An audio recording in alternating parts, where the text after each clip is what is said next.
SP अभिषेक अग्निहोत्री आपको detail में बता भी चुके हैं। हम लोग यहाँ से रोज़ाना निकलते हैं, बुज़ुर्ग लोग हैं और कोई 60 साल का, कोई 70 साल का, कोई 75 साल का, और इतना डर लगता है इस रोड पर से चलते में कहीं हाथ पैर ना टूट जाए। और आदमी कुछ नहीं करेगा तो कम से कम अपना सामान लेने के लिए तो घर से बाहर निकलेगा, ना सब्जी लेने जा सकते, ना किराना लेने जा सकते। और एक दिन की बात नहीं है, ये सालों से ऐसे इस तरह का कार्यक्रम चल रहा है। कभी इनके यहाँ किसी चीज़ की खुदाई हो जाती है, कभी किसी चीज़ की खुदाई हो जाती है, और उसके बाद ठेकेदार को ये लोग क्या इंस्ट्रक्शन देते हैं मालूम नहीं है। किसी भी खुदाई के बाद ठेकेदार को ये इंस्ट्रक्शन दिया जाना चाहिए कि कम से कम ये रोड जिस तरह की बनी हुई थी वापस वो उस तरह से कर दे। इस तरफ कोई ध्यान नहीं है। प्रशासन भी लीपापोती करके निकल जाता है। हम लोग राजेंद्र शुक्ला जी को मानते थे, जो हमारे डिप्टी सीएम हैं, हम ये मानते थे कि वो यहाँ के लिए बहुत कुछ करते हैं, लेकिन ऐसा लगता है कि अब वो सारा मध्य प्रदेश देखने लगे हैं, पूरा उनका रीवा शहर की तरफ अब कोई ध्यान नहीं है। तो हम लोगों को अब इस बारे में भी विचार करना पड़ेगा। यहाँ जितने लोग हैं उसमें 90% वोटर बीजेपी के हैं, राजेंद्र शुक्ला जी के हैं, लेकिन ये सब लोग अब इस बात पर विचार कर रहे हैं कि हम लोग भविष्य में कभी भी कोई चुनाव होगा तो हमको अपने वोट पे भी विचार करना पड़ेगा कि हमें मतलब कमल पर मोहर लगानी भी है कि नहीं लगानी है। क्या नाम है आपका? अशोक मालानी। जी बताइए सर, हमारी तरफ का रोड जो है किस तरह से देख रहे हैं, आप खुद भी देख रहे हैं किस तरह से आंदोलन कर रहे हैं, और इतना गंदा रोड है कि हम लोग को चलने में 10 बार सोचना पड़ता है कि हम जाएं किसी काम से कि ना जाएं।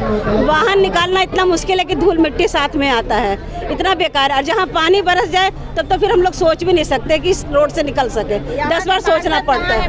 और आज तक हमने 8 नंबर का पार्षद ही नहीं देखा है कि वो कौन पार्षद है। कभी उसने राउंड नहीं मारा, कभी देखा नहीं उसने कि हम लोग के उपवन नगर बैंक कॉलोनी इतनी अच्छी कॉलोनी बनी है, अच्छे प्रतिष्ठित लोग रहते हैं, लेकिन वहाँ की नाली की व्यवस्था बिल्कुल नहीं है। इसी से लगा वो रोड है, और जिसमें से वहाँ से भी नाली की समस्या है और ये रोड की भी नाली की समस्या है, जिसके जनप्रतिनिधि बिल्कुल ध्यान नहीं देते। वो तो हम लोग आज तक उनकी शक्ल भी नहीं देखा है, कौन है हम लोग आज तक शक्ल नहीं देखा। कई बार मैसेज भी भिजवाया, लगता है पलट जाएगी, तो आज तक वो नहीं आए हमारे लोगों के सामने। कोई ना कोई प्रॉब्लम अगर आप ये पार्षद के घर जाएंगे सब घेरावा करेंगे, पार्षद को बाहर आने नहीं। बोलिए।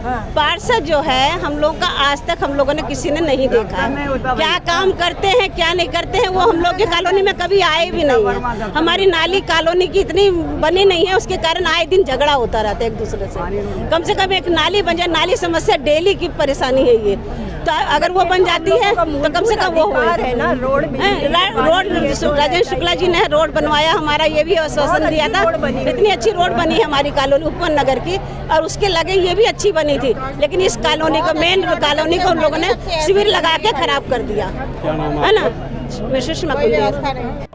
व्यापार भी इसी रास्ते में कितना प्रभावित होता है, कितनी दिक्कतें होती हैं? देखिए, ये रोड लगभग 1 साल से खराब है और बहुत ज़्यादा व्यापार प्रभावित है। हम लोगों का व्यापार, दीपावली एक खास त्यौहार होता है, खास व्यापार होता है। व्यापारी की बात हम बात करें तो पूरा व्यापार चौपट है, धूल से दुकान सनी हुई है, बड़े बड़े मार्केट हैं यहाँ पर दुकान में व्यापार कुछ नहीं है, ना के बराबर व्यापार हो गया है। आप देख पा रहे पीछे यहाँ पर लिस्ट लगी हुई है, दुकान किराए से देनी है। बढ़िया व्यापार यहाँ पर चलता था, और हालत ये है आज धूल के कारण दुकान खाली हो चुकी है और रेंट भी नहीं मिल रहा सामने वाले को, और व्यापार है जीरो। धूल के कारण सामान भी खराब होता है। हाँ, 100% सामान खराब होता है, आंखें खराब हो रही हैं लोगों की, सांस लेने में तकलीफ हो रही है, तो बहुत सारी समस्याएं हैं इस रोड को लेके। इसीलिए सब जनता जनार्दन यहाँ पर आज इकट्ठा हुआ है और रोड बनाने की शासन प्रशासन से अपील कर रहा है। ये चक्का जाम किया आज आप लोगों ने, क्या मांगे हैं आप लोगों ने? चक्का जाम किया है, क्या मांगे आप? सर, चक्का जाम के लिए हमारी सिर्फ एक ही मांग है, जैसे हमारी रोड थी वैसे ही कर दिया जाए। सीवर कंपनी से कई बार हमने निवेदन किया, लिखित में किया, मौखिक में किया, प्रशासन में किया, पार्षद के माध्यम से किया। माननीय हमारे उप मुख्यमंत्री जी काफ़ी हैं, उनको भी कहा और उन्होंने भी ठेकेदार को कहा, लेकिन इसके बाद भी ठेकेदार का काम न करना उसकी हठधर्मिता दर्शाता है।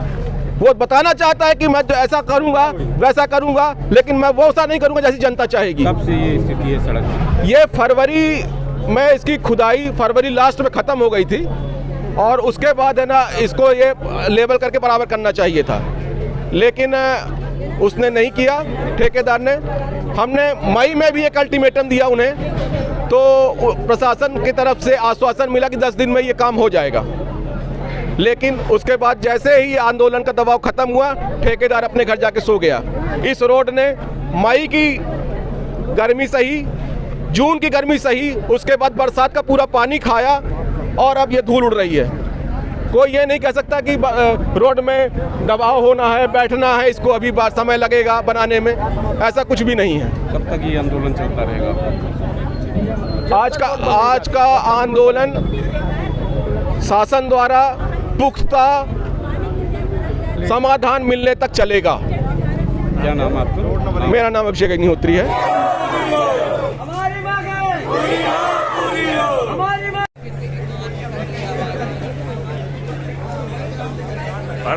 पारस भाई पीछे